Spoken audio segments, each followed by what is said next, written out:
નમસ્કાર વિદ્યાર્થી મિત્રો, અત્યાર સુધીના લેક્ચર્સમાં આપણે ફિઝિક્સ પેપર 503માં એમાં યુનિટ 1માં આલ્ફા બીટા ગામા રેઝમાંથી આલ્ફા રેઝનું વિસ્તૃત આપણે બધી જ લાક્ષણિકતાઓ અને ગુણધર્મો જોયા.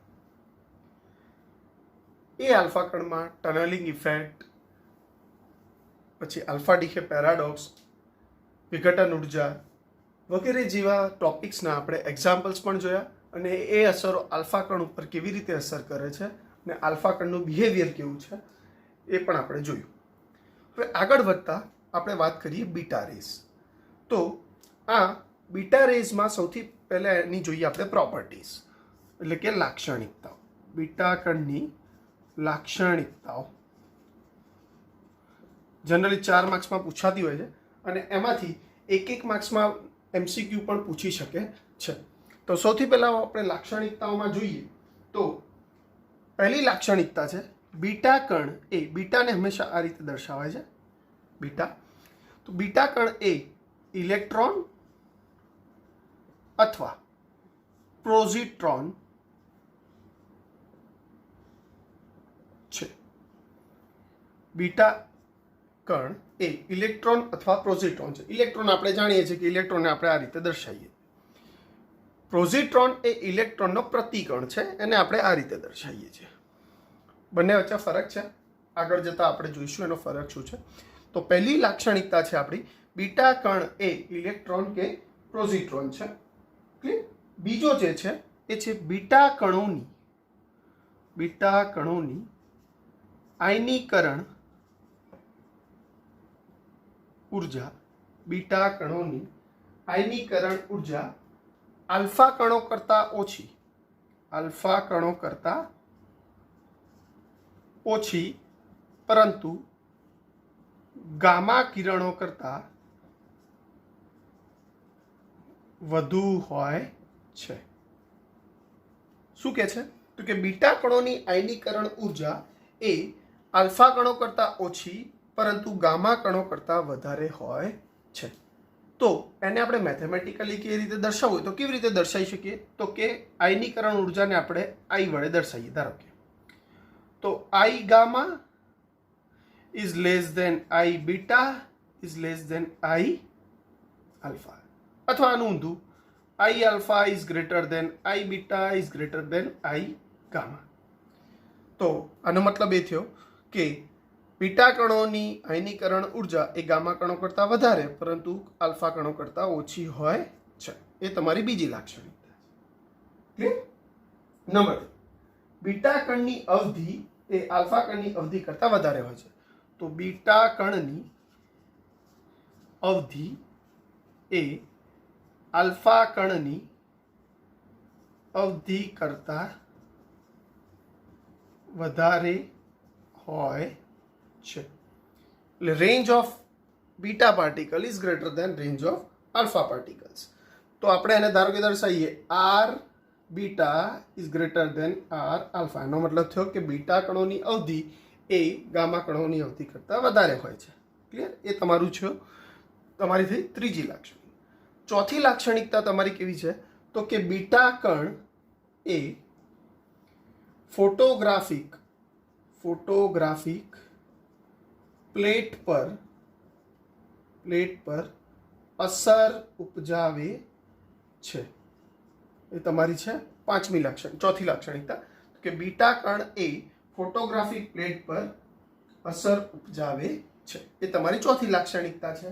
હવે એક્ઝામમાં તમને પૂછીએ કે ખાલી જગ્યા કણે ફોટોગ્રાફિક પ્લેટ પર અસર ઉપજાવે છે, ઓપ્શન આપેલો આલ્ફા બીટા ગામા ને એક પણ નહીં, તો એનો આન્સર થશે તમારો બીટા કણ. ક્લિયર? પાંચમી જે તમારી લાક્ષણિકતા છે બીટા કણ એ વિદ્યુત અને ચુંબકીય ક્ષેત્રમાં વિચલન અનુભવે છે. બીટા કણ એ વિદ્યુત અને ચુંબકીય ક્ષેત્રમાં વિચલન અનુભવે છે. એ તમારી છે પાંચમી લાક્ષણિકતા. તો બીટા કણને કોઈ પણ વિદ્યુત અથવા ચુંબકીય ક્ષેત્રમાં મૂકવામાં આવે તો એ સ્ટેબલ ના રહે, એ વિચલન ક્યાંક ને ક્યાંક અનુભવે છે. એની લાક્ષણિકતા છે, એના ગુણધર્મો છે. ક્લિયર? તો બીટા કણ એ વિદ્યુત અને ચુંબકીય ક્ષેત્રમાં વિચલન અનુભવે છે એવું આપણે કહી શકીએ. ક્લિયર? છઠ્ઠી લાક્ષણિકતા તમારી છે બીટા કણોની ભેદન શક્તિ આલ્ફા કણ કરતાં વધારે છે એવું માનવામાં આવે છે. તો બીટા કણોની ભેદન શક્તિ એ આલ્ફા કણોની ભેદન શક્તિ કરતાં વધારે છે. બીટા કણોની ભેદન શક્તિ એ આલ્ફા કણોની ભેદન શક્તિ કરતાં વધારે છે એવું માનવામાં આવે છે. એ તમારી છઠ્ઠી લાક્ષણિકતા છે. સાતમી લાક્ષણિકતા તમારી કઈ છે? Let's see. તો બીટા કણ એ ખૂબ જ મોટો વેગ ધરાવતા ઇલેક્ટ્રોન કે પોઝિટ્રોન છે જેનું રેડિયો એક્ટિવ ન્યુક્લિયસમાંથી ઉત્સર્જન થાય છે. ક્લિયર? તો બીટા કણ એ ખૂબ જ ઝડપથી અથવા મોટો વેગ ધરાવતા બીટા કણ એ ખૂબ જ મોટો વેગ ધરાવતા એને આપણે કહીએ ફાસ્ટ મૂવિંગ વેગ ધરાવતા ઇલેક્ટ્રોન કે પ્રોઝિટ્રોન છે. ઇલેક્ટ્રોન કે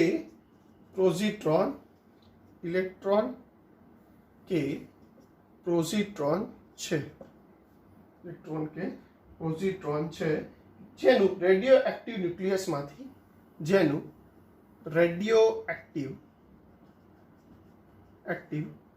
ન્યુક્લિયસમાંથી ઉત્સર્જન થાય છે.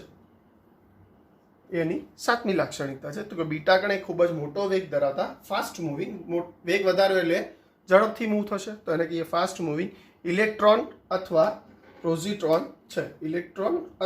પ્રોઝિટ્રોન છે જેનું રેડિયો એક્ટિવ ન્યુક્લિયસમાંથી ઉત્સર્જન થાય છે. પહેલેથી અસ્તિત્વ નથી ધરાવતા. છેલ્લી લાક્ષણિકતા એની છે કે બીટા કણનું આલ્ફા કણની જેમ ન્યુક્લિયસમાં પહેલેથી અસ્તિત્વ હોતું નથી પરંતુ તે ઉત્સર્જનના સમયે ઉત્પન્ન થાય છે. તો બીટા કણનું આલ્ફા કણની જેમ પહેલેથી અસ્તિત્વ હોતું નથી પરંતુ એ ઉત્સર્જન દરમિયાન ઉત્પન્ન થાય છે. તો આમ 8 લાક્ષણિકતાઓ તમને 4 માર્ક્સમાં પૂછી શકે છે. ફરીથી આપણે એકવાર જોઈ લઈએ તો કે બીટા રેઝમાં સૌથી પહેલા બીટા રેઝને સમજવા માટે આપણે એની લાક્ષણિકતા જોઈએ. તો કે બીટા કણની લાક્ષણિકતાઓ જણાવો. તો બીટા કણની લાક્ષણિકતાઓ આ પ્રમાણે છે. પહેલી લાક્ષણિકતા તમારી છે બીટા એ ઇલેક્ટ્રોન કે પોઝિટ્રોન છે. બીટા કણ એ ઇલેક્ટ્રોન અથવા પ્રોઝિટ્રોન છે. પ્રોઝિટ્રોન એ ઇલેક્ટ્રોનનો પ્રતિકણ છે. નંબર 2, બીટા કણોની આયનીકરણ ઉર્જા આલ્ફા કણો કરતાં ઓછી પરંતુ ગામા કણો કરતાં વધુ હોય છે. ક્લિયર? તો એને આપણે ગાણિતિક સ્વરૂપે રજૂ કરવું હોય તો કે ધારો કે આઈ કેપિટલ આઈ એ આપણી આયનીકરણ ઉર્જા છે. તો I gamma is less than I beta is less than I alpha. આનો મતલબ થયો આલ્ફા કણોની આયનીકરણ ઉર્જા સૌથી વધારે છે, એના પછી આવે બીટા, એના પછી આવે ગામા. તો એને ગ્રેટર ધેનની ભાષામાં લખતો I alpha is greater than I beta is greater than I gamma. Clear? Number 3, beta કણની અવધિ આલ્ફા કણની અવધિ કરતાં વધારે છે. એને આપણે આ રીતે દર્શાવીશું R beta is greater than R alpha. આવું બધું તમને એક માર્ક્સમાં મલ્ટિપલમાં પૂછી શકે છે. મલ્ટિપલ ચોઇસ ક્વેશ્ચન હોય MCQમાં આવું પૂછી શકે છે. તો કે બીટા કણની અવધિ એ આલ્ફા કણની અવધિ કરતાં વધારે હોય છે. That means R beta is greater than R alpha. Beta કણ એ ફોટોગ્રાફિક પ્લેટ પર અસર ઉપજાવે છે. નંબર 5, બીટા કણ એ વિદ્યુત અને ચુંબકીય ક્ષેત્રમાં વિચલન અનુભવે છે. તો કોઈ પણ વિદ્યુત અથવા ચુંબકીય ક્ષેત્રમાં બીટા કણને મૂકવામાં આવે તો કંઈક અસર બતાવશે, વિચલન અનુભવશે. તો આપણે કહી શકીએ કે 5મું એ બીટા કણ એ વિદ્યુત અને ચુંબકીય ક્ષેત્રમાં વિચલન અનુભવે છે. નંબર 6, બીટા કણોની ભેદન શક્તિ એ આલ્ફા કણોની ભેદન શક્તિ કરતાં વધારે હોય છે. એ આલ્ફા કણોની ભેદન શક્તિ કરતાં વધારે, પેનિટ્રેટ વધારે કરી શકે. બીટા કણો એ આલ્ફા કણો કરતાં પેનિટ્રેશન પાવર એનો વધારે હોય. નંબર 7, બીટા કણ એ ખૂબ જ મોટો વેગ ધરાવતા એટલે કે ફાસ્ટ મૂવિંગ ઇલેક્ટ્રોન કે પોઝિટ્રોન છે જેનું રેડિયો એક્ટિવ ન્યુક્લિયસમાંથી ઉત્સર્જન થાય છે. પહેલેથી હાજર નથી હોતા, એનું ઉત્સર્જન થાય તો જે ઉત્પન્ન થાય છે. નંબર 8, બીટા કણનું આલ્ફા કણની જેમ પહેલેથી અસ્તિત્વ હોતું નથી, પરંતુ ઉત્સર્જન દરમિયાન તે ઉત્પન્ન થાય છે. ક્લિયર? આ 8 પ્રોપર્ટીઝ એ તમારી બીટા રેઝની છે. એક્ઝામમાં પૂછાય તો તમે ઇઝીલી લખી શકશો. ક્લિયર? ઓકે. એનાથી આગળ વધતા આપણે જોઈએ કે બીટા કણનું ઉત્સર્જન કેવી રીતે થાય છે અથવા કઈ કઈ રીતે થાય છે.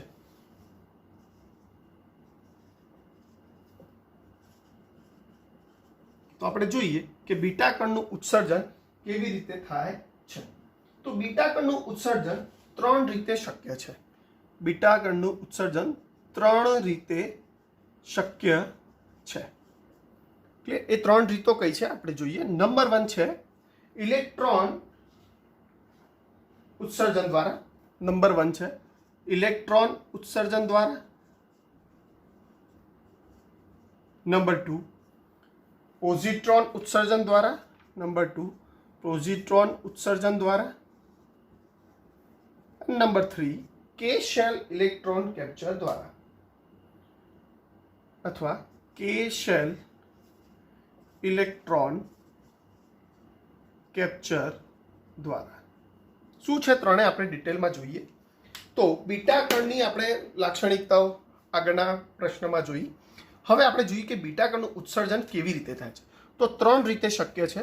પહેલી રીત છે ઇલેક્ટ્રોન ઉત્સર્જન દ્વારા, બીજી રીત છે પોઝિટ્રોન ઉત્સર્જન દ્વારા અને ત્રીજી રીત છે કે શેલ ઇલેક્ટ્રોન કેપ્ચર દ્વારા.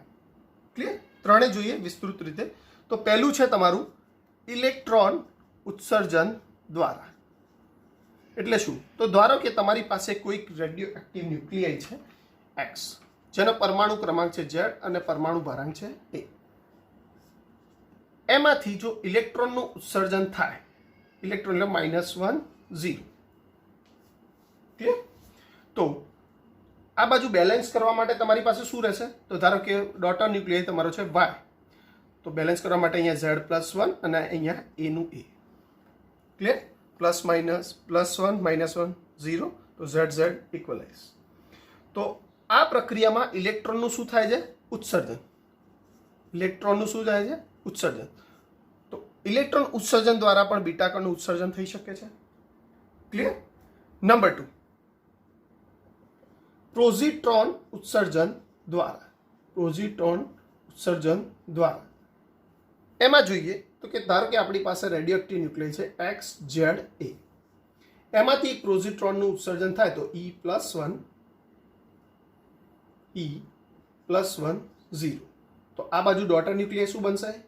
Z-1 A -1 0 ZZ satisfied. તો આ જે તમારું થયું કે પોઝિટ્રોન ઉત્સર્જન દ્વારા.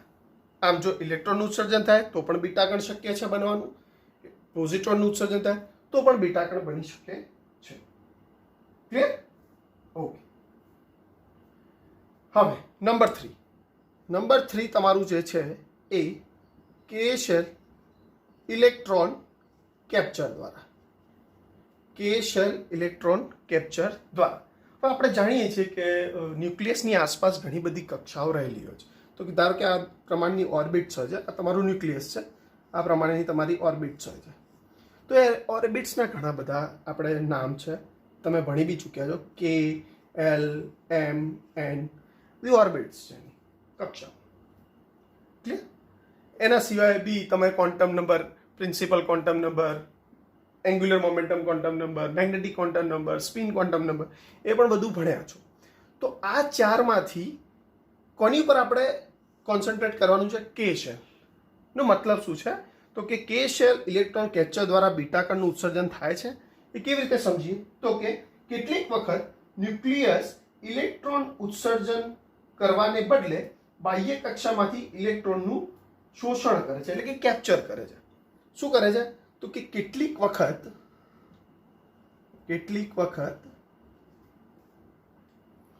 ન્યુક્લિયસ ધારો કે ન્યુક્લિયસ છે, ઇલેક્ટ્રોન ઉત્સર્જન કરવાને બદલે બાહ્ય કક્ષામાંથી, આ બધી કક્ષાઓ છે એમાંથી ઇલેક્ટ્રોનનું શોષણ કરે છે, કેપ્ચર કરે છે. ક્લિયર? ફરીથી જોઈ લો એકવાર કે શેલ ઇલેક્ટ્રોન કેપ્ચર શું છે. આપણે અત્યાર સુધી જોયું કે ભાઈ ઇલેક્ટ્રોન ઉત્સર્જન દ્વારા, પોઝિટ્રોન ઉત્સર્જન દ્વારા, એ તો અત્યાર સુધી ટિપિકલ મેથડ હતી. આ કે શેલ ઇલેક્ટ્રોન કેપ્ચર શું છે? તો ન્યુક્લિયસની આજુબાજુ ઘણી બધી કક્ષાઓ આપણે જાણીએ છીએ કે રહેલી છે, કે એલ, એમ, એન વગેરે વગેરે. તો કે કેટલી વખત કેવું થાય કે ન્યુક્લિયસ ઇલેક્ટ્રોનનું ઉત્સર્જન કરવાને બદલે બાહ્ય કક્ષાઓમાંથી, આ બધી કક્ષાઓ છે એમાંથી ઇલેક્ટ્રોનનું શોષણ કરે, કેપ્ચર કરે. ક્લિયર? મોટે ભાગે ઇલેક્ટ્રોન કયા શેલના હોય? તો કે કે શેલના ઇલેક્ટ્રોન હોય. મોટે ભાગે ઇલેક્ટ્રોન કેવા હોય છે? કે શેલના ઇલેક્ટ્રોન હોય છે. માટે અને કે શેલ ઇલેક્ટ્રોન કેપ્ચર કહેવાય છે. ક્લિયર? હવે આને સમજવું હોય તો કેવી રીતે કરી શકાય?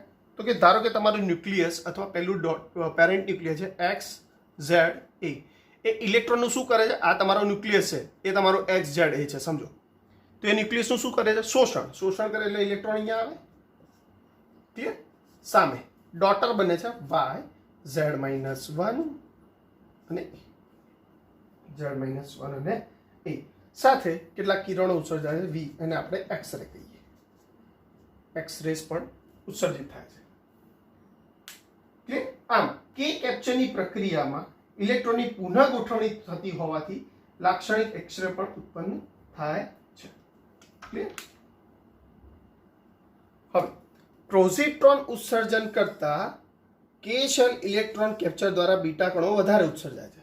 તો કે આની પ્રોબેબિલિટી કે શેલ ઇલેક્ટ્રોન કેપ્ચર દ્વારા જેટલા બીટા કણ ઉત્સર્જન થાય છે એના કરતાં પોઝિટ્રોન દ્વારા બીટા કણો ઓછા ઉત્સર્જિત થાય છે. ક્લિયર? તો આની શક્યતા ઓછી છે કમ્પેર ટુ આની. બરાબર? તો કે શેલ ઇલેક્ટ્રોન કેપ્ચરમાં કેવું થાય છે? તો કે ન્યુક્લિયસો મોટા ભાગે શું કરતા હોય છે? કે ઇલેક્ટ્રોનનું ઉત્સર્જન કરતા હોય છે. પરંતુ આમાં કેવું હોય છે? તો કે ન્યુક્લિયસ એ પોતે ઇલેક્ટ્રોનનું શોષણ કરે છે, અને મોટે ભાગે બાહ્ય કક્ષામાંથી કરતા હોય છે.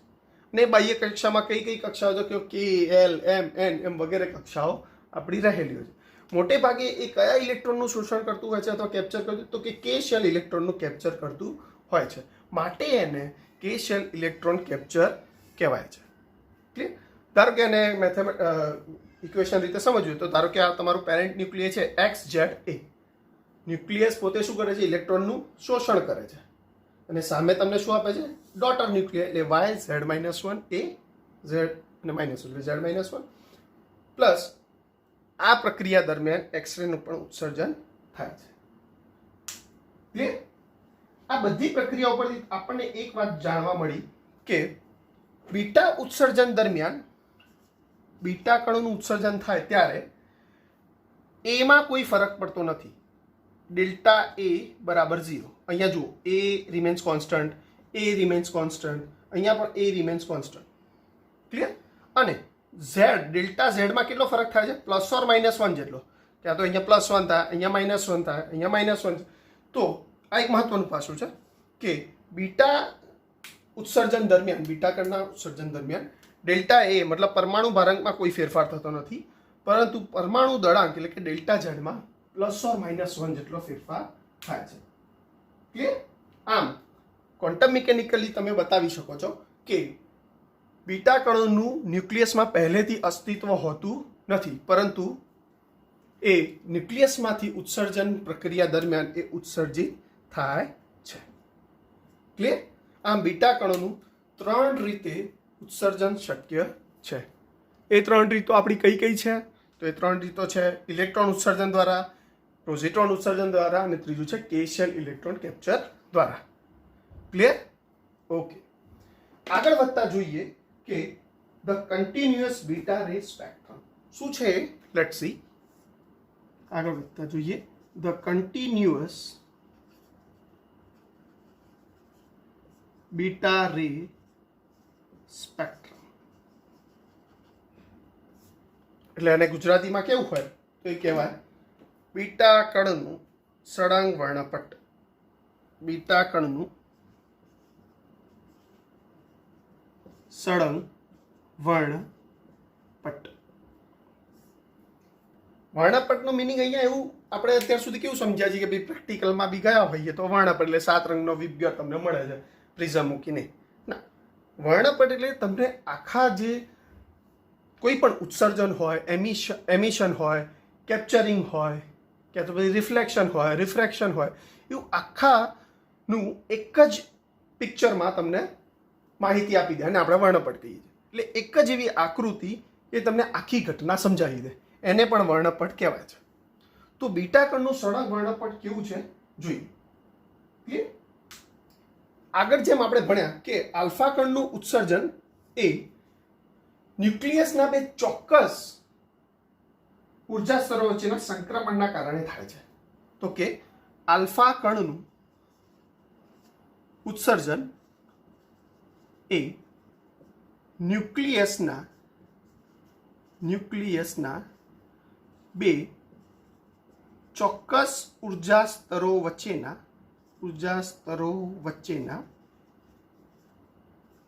સંક્રમણને લીધે થાય છે. એવું આપણે જોયું આગળ. તો એ સંક્રમણ થાય છે ત્યારે આપણને કેવું મળે છે વર્ણપટ? તો એ વર્ણપટ આપણને તીક્ષ્ણ રેખા મળે છે. આપણે જેમ આગળ જોયું એમ કે આ આકૃતિ તમને કેવું મળે છે? તો કે ધારો કે આ તમારું છે પેરેન્ટ ન્યુક્લિયસનું સ્તર. તો ધારો કે એ છે એક્સ ઝેડ એ. એમાંથી સંક્રાંતિ કરી અને પોતે ડોટરમાં આવે છે. તો એક્સ અથવા જોઈએ વાય ઝેડ પ્લસ 1 એ અને બીટા એમિશન, બીટા કણોનું ઉત્સર્જન કરી અને આ ધારો કે તમારું પેરેન્ટ અને આ છે તમારું ડોટર. તો સમજીએ કે આલ્ફા કણોનું ઉત્સર્જન એ ન્યુક્લિયસના બે ચોક્કસ ઉર્જા સ્તરો વચ્ચેના સંક્રમણને લીધે થાય છે. અહીંયા ધારો કે બે ઉર્જા સ્તરો સમજીએ તો એક પેરેન્ટની છે એક ડોટરની છે. તો આ ચોક્કસ ઉર્જા સ્તરો વચ્ચેના સંક્રમણને લીધે આલ્ફા કણનું ઉત્સર્જન થાય છે. એ જ રીતે બીટાનું ઉત્સર્જન થાય છે. તો એ ઉત્સર્જન થાય ત્યારે તમને આવી તીક્ષ્ણ લાઈન મળે છે, તીક્ષ્ણ રેખા અથવા લાઈન મળે છે. એટલે આપણે કહી શકીએ કે આ લાઈન સાથે કોઈ ચોક્કસ ઉર્જા સંકળાયેલી હશે. આ લાઈન સાથે કોઈ ચોક્કસ ઉર્જા જેમ તમે આગળ પેલા એક્ઝામ્પલ્સમાં બી જોયું હતું કે 6.08 MeV, 6.04 MeV, 5.96 MeV, 5.68 MeV અલગ અલગ ઉર્જા સ્તરો સાથે પોતે ચોક્કસ આલ્ફા કણો એ અલગ અલગ ઉર્જા સ્તરોમાં જાય છે. આગળ આપણે એક્ઝામ્પલ્સમાં બી જોયું હતું. એમ જો બીટા એમિશન દ્વારા પેરેન્ટમાંથી ડોટર બને છે ત્યારે કોઈ ચોક્કસ ઉર્જા સ્તરો અથવા ચોક્કસ ઉર્જા હોય એવી એક તીક્ષ્ણ રેખા સર્જાય છે. આ તમારી પહેલી ફિગર છે. હવે તો જેમ આલ્ફા કણનું ઉત્સર્જન થાય છે બે ચોક્કસ ઉર્જા સ્તરોના સંક્રમણ દ્વારા, એમ બીટા કણનું પણ ઉત્સર્જન પણ બે ચોક્કસ ઉર્જા સ્તરોના સંક્રમણને લીધે થાય છે.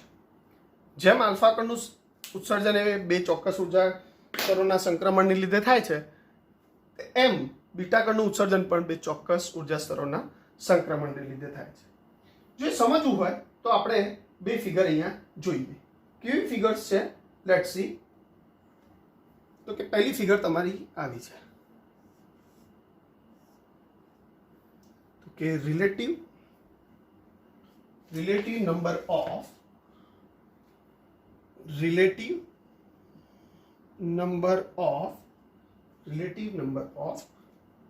Beta particles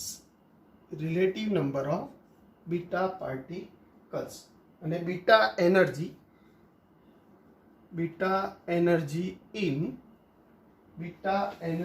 in mega electron volt. Clear? એ જ રીતે બીજી ફિગર તમારી આવી છે.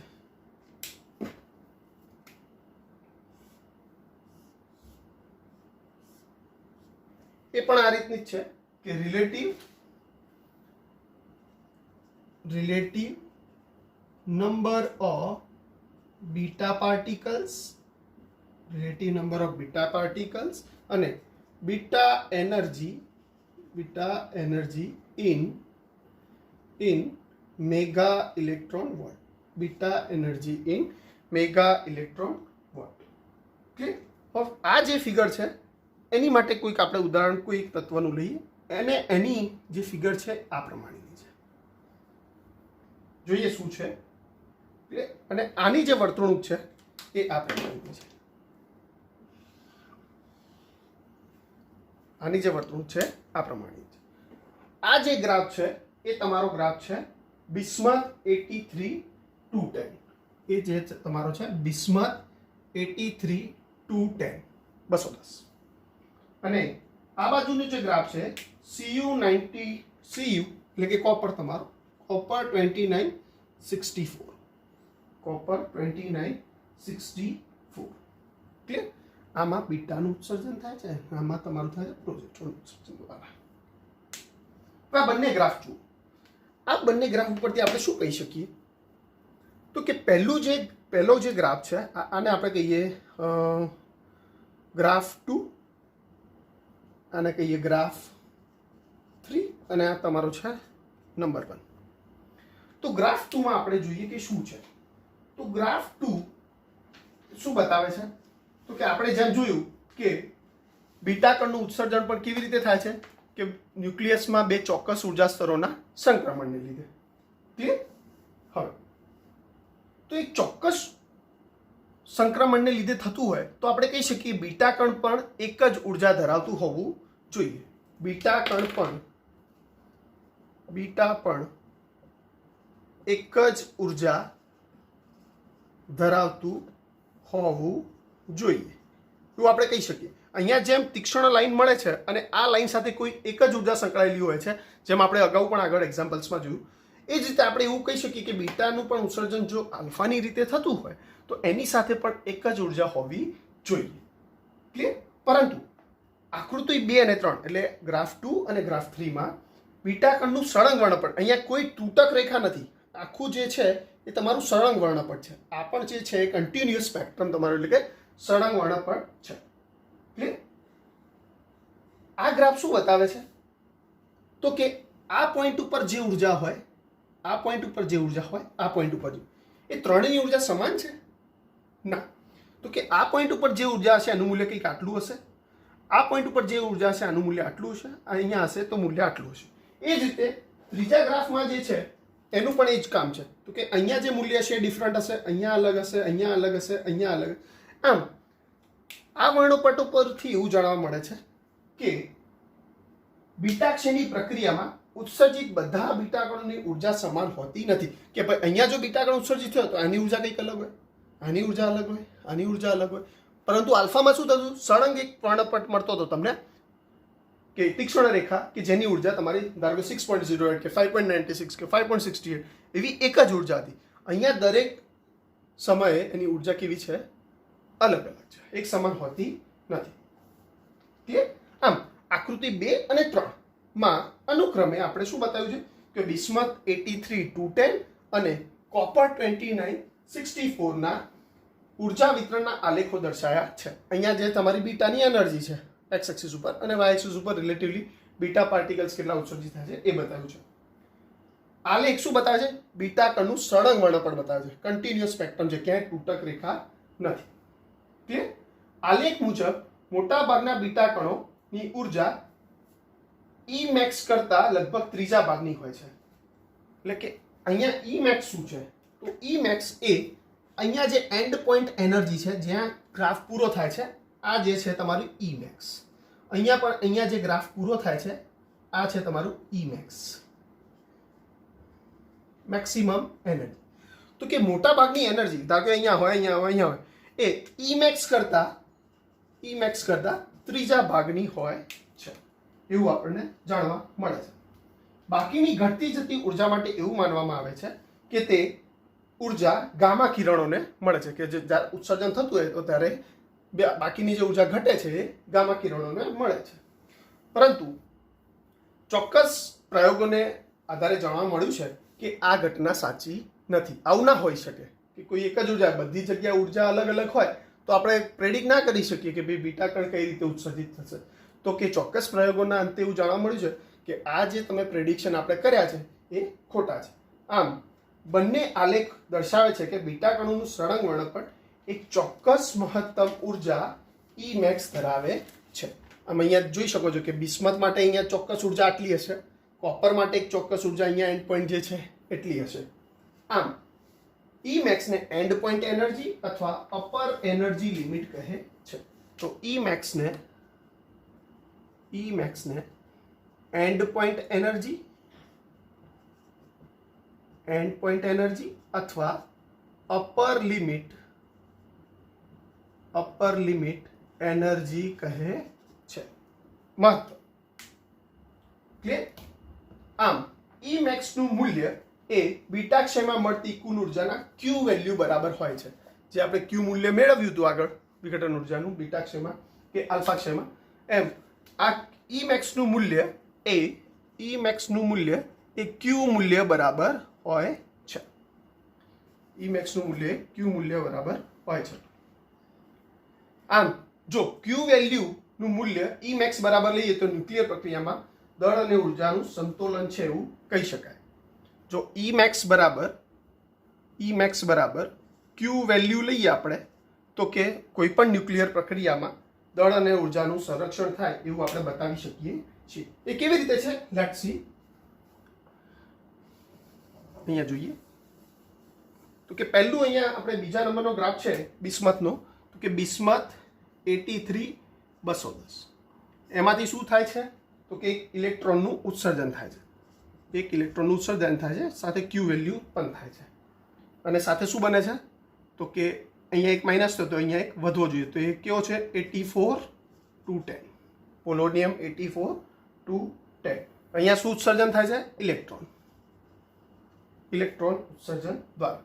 આ થયું બીજા નંબરના ગ્રાફ પરથી એનું એક્સપ્રેશન. એ જ રીતે ત્રીજા નંબરની જે આકૃતિ અથવા ગ્રાફ છે એનું એક્સપ્રેશન આવું થશે કે કોપર 29-64. ચલો એમાંથી શું છૂટું પડે છે તો કે પ્રોઝિટ્રોન. તો E+1 0 પ્લસ ક્યુ વેલ્યુ. ક્લિયર.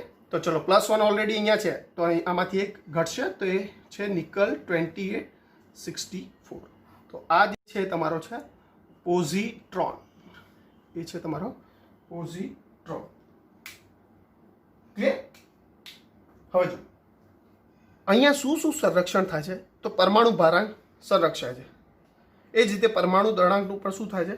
સંરક્ષણ થાય છે. આમ બીટા કણનું સળંગ વર્ણપટ એ ઉર્જા સંરક્ષણનો નિયમ સમજાવી શકતું નથી. દળ અને ઉર્જા ટોટલ કેટલી હોય છે? અહીંયા ક્યુ વેલ્યુ છે એ એક્સ્ટ્રા છે. તો કે દળ અને ઉર્જાનું સંરક્ષણ થવું જોઈએ. કોઈ પણ પ્રક્રિયાઓ બ્રહ્માંડમાં થતી હોય તો એમાં ઓલવેઝ બે નિયમ તો પડાતા જ હોય.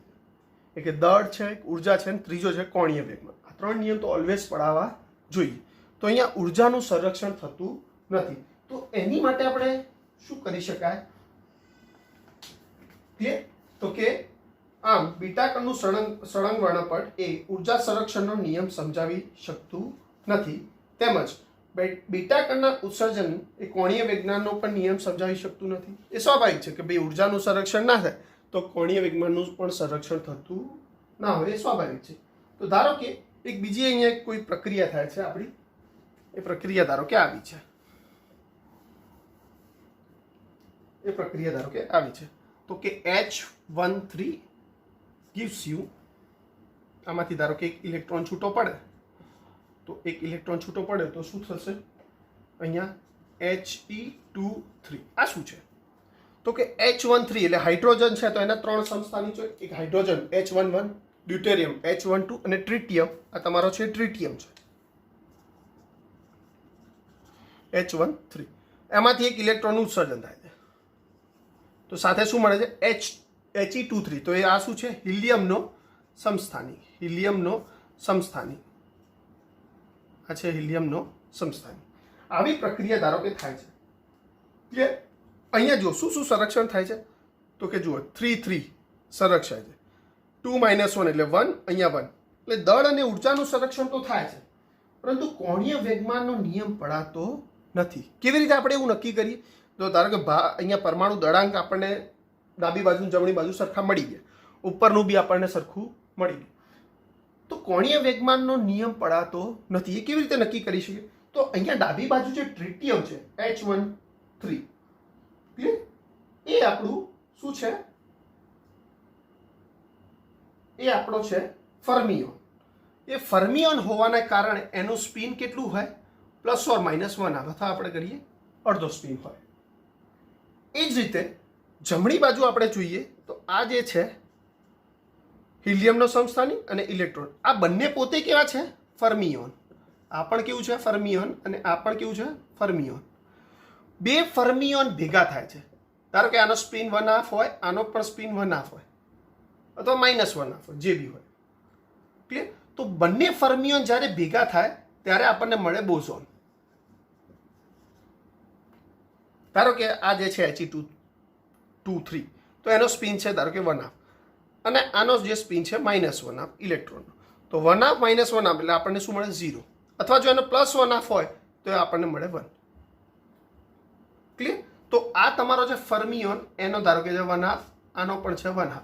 તો જ્યારે બોઝોન થાય, બે ફર્મિયોન ભેગા થાય તો ઓલવેઝ શું બને છે, બોઝોન. તો બોઝોનનો સ્પિન 0 ઓર 1 હોઈ શકે. તો બંને બાજુનો સ્પિન ડિફર થાય છે, ઇન્ડિવિજ્યુઅલી સરખા છે કે ભાઈ અહીંયા ટ્રિટિયમ છે તો એનો સ્પિન 1/2 છે, હિલિયમનો સમસ્થાનિક છે તો એનો 1/2 છે, ઇલેક્ટ્રોન છે તો એનો 1/2 અથવા -1. તો એ પોતે ઇન્ડિવિજ્યુઅલી ફર્મિયોન્સ છે અને એના સ્પિન સચવાય છે. પરંતુ જ્યારે બે ફર્મિયોન ભેગા થાય છે ત્યારે આપણને બોઝોન મળે છે. તો એ બોઝોનનું સ્પિન કેવું હોય છે, 0 અથવા 1. આમ ડાબી બાજુ અને જમણી બાજુ સ્પિનનું સંરક્ષણ થતું નથી. આમ આપણે કહી શકીએ કે બીટા ક્ષણની પ્રક્રિયામાં એ કોણીય વેગમાનનું સંરક્ષણ થતું નથી. ક્લિયર? આ રીતે તમે કન્ટિન્યુઅસ બીટા રે સ્પેક્ટ્રમ સમજાવી શકો છો. Clear up to this? સાવ સિમ્પલ છે. શરૂઆતથી જોઈએ તો કેવું કરી શકાય, તો કે ફરીથી એકવાર જોઈ દઈએ કે આલ્ફા કણનું જેમ ઉત્સર્જન થાય છે, ન્યુક્લિયસના બે ચોક્કસ ઉર્જા સ્તરોનું સંક્રમણ થાય તો આલ્ફા કણનું ઉત્સર્જન થાય છે. તો એમાં આપણને આલ્ફા કણનું ઉત્સર્જન થાય તો આપણને કેવું મળે છે, તો એક ચોક્કસ રેખા મળે છે. અહીંયા ધારો કે પેરેન્ટ હોય, અહીંયા ડોટર હોય, આમ ચોક્કસ તીક્ષ્ણ રેખા મળે છે જેની ઉર્જા લગભગ સમાન અથવા એક જ હોય છે. પરંતુ જો બીટા કણનું પણ ઉત્સર્જન આલ્ફા રીતે થતું હોય અને એ સમજવું હોય તો અહીંયા આપણે બે ગ્રાફ, બે આકૃતિઓ, બે અલગ અલગ તમારી પાસે ન્યુક્લિયાઈ છે બિસ્મથ, બીજો છે કોપર. એની માટે આ સળંગ વર્ણ પર દર્શાયો છે. આ ગ્રાફ શેનો છે, તો કે relative number of beta particles versus energy of beta in mega electron volt. તો આ ગ્રાફ આ રીતના બતાવે છે, કન્ટિન્યુઅસ છે. બિસ્મથ માટે આ રીતનો છે અને કોપર માટે પણ આ રીતનો છે. આ ગ્રાફ શું દર્શાવે છે, તો કે દરેક સ્થાને, ધારો કે આ સ્થાન હોય, આ સ્થાન હોય, આ સ્થાન હોય, ક્યાં તો પછી અહીંયા અહીંયા અહીંયા, એ દરેક જગ્યાએ બીટા માટેની જે ઉર્જા છે એ એક સમાન નથી, અલગ અલગ છે. ક્લિયર? અને એ આપણે જો તીક્ષ્ણ રેખા વડે બી સમજવું હોય તો એ બીટા પણ એક જ ઉર્જા ધરાવતું હોય છે. જો બે ચોક્કસ ઉર્જા સ્તરોનું સંક્રમણને લીધે થતું હોય તો એ એક જ ઉર્જા ધરાવતું હોવું જોઈએ, એવું આપણે કહી શકીએ. પરંતુ એવું થતું નથી, દરેક સ્થાને કેવું છે, અલગ અલગ. અને મોટા ભાગે અહીંયા જે ઉર્જા કે અહીંયા અહીંયા અહીંયા અહીંયા બધી જે ઉર્જા છે એ લગભગ ઈ મેક્સ કરતાં ત્રીજા ભાગની. ઈ મેક્સ એટલે અહીંયાની જે છે મહત્તમ ઉર્જા એ તમારી ઈ મેક્સ એટલે મેક્સિમમ અથવા એન્ડ પોઈન્ટ એનર્જી, અથવા એને કહેવાય અપર લિમિટ એનર્જી. અહીંયા કોપર માટે થશે, અહીંયા ઈ મેક્સ આટલું થશે અને બિસ્મથ માટે આટલું થાય છે. ક્લિયર? તો એ ઈ મેક્સ બાય 3 થાય છે. ક્લિયર? હવે જો કન્ટિન્યુઅસ આ ઈ મેક્સ એનર્જી એ ઉત્પન્ન થતી ક્યુ વેલ્યુ બરાબર હોવી જોઈએ. તો જો ઈ મેક્સ બરાબર ક્યુ વેલ્યુ હોય તો દળ અને ઉર્જાનું સંરક્ષણ થવું જોઈએ. જો બંને ઉર્જાઓ સરખી હોય તો દળ અને ઉર્જાનું સંરક્ષણ થવું જોઈએ. તો બીજા નંબરના ગ્રાફ અને ત્રીજા નંબરના ગ્રાફ ઉપરથી આપણે ઇક્વેશનો આવા લખી શકીએ કે બિસ્મથ 83 210 gives you એક ઇલેક્ટ્રોન છૂટો પડે છે સાથે ક્યુ વેલ્યુ અથવા ક્યુ એનર્જી. એની સાથે શું છૂટું પડે છે, પોલોનિયમ 84 210. તો આમાં દળ અને ઉર્જાનું સંરક્ષણ થાય છે કે નહીં આપણે જોઈએ આગળ. તો કોપર 2964 એમાંથી બને છે એક પોઝિટ્રોન છૂટો પડે છે અને ક્યુ વેલ્યુ. તો આપણને ડોટરમાં શું મળશે, નિકલ 2864. તો આ ઉર્જા, આ સમીકરણોમાં ઉર્જાનું સંરક્ષણ થતું નથી. ક્લિયર? તો કોઈ પણ બ્રહ્માંડમાં પ્રક્રિયાઓ થતી હોય તો એમાં દળ, ઉર્જા અને કોણીય વેગમાનનું સંરક્ષણ થવું જોઈએ તો જ પ્રક્રિયા શક્ય બને. હવે ધારો કે એવું જોવું હોય કે કોણીય વેગમાનનો નિયમ, જો ભાઈ ઉર્જાનું સંરક્ષણ ના થાય તો કોણીય વેગમાનનું પણ સંરક્ષણ ના થાય. તો એ જોવું હોય તો ધારો કે આપણે એક બીજી પ્રક્રિયા લઈએ H13 એટલે કે ટ્રિટિયમ, એમાંથી બને છે He2 એટલે તમારો હિલિયમનો સમસ્થાનિક, અને સાથે છૂટું પડે છે ઇલેક્ટ્રોન. તો ડાબી બાજુ જે ટ્રિટિયમ છે એનો કોણીય વેગમાન એ પોતે કેવો છે? ફર્મિયોન. એ પોતે કેવો છે? ફર્મિયોન. તો ફર્મિયોન છે તો એનો સ્પિન 1 અથવા -1 ક્લિયર? જમણી બાજુ જે આપણને હિલિયમ અને ઇલેક્ટ્રોન મળે છે એ બંને ઇન્ડિવિજ્યુઅલી કેવા છે? ફર્મિયોન. તો એના સ્પિન કેવા હોય? 1 અથવા -1. પરંતુ બંને જ્યારે ભેગા થાય છે ફર્મિયોન પ્લસ ફર્મિયોન, એ તમને આપે છે બોઝોન. ક્લિયર? તો બોઝોન હોય તો એના સ્પિન કેવા હોય? 0 અથવા 1.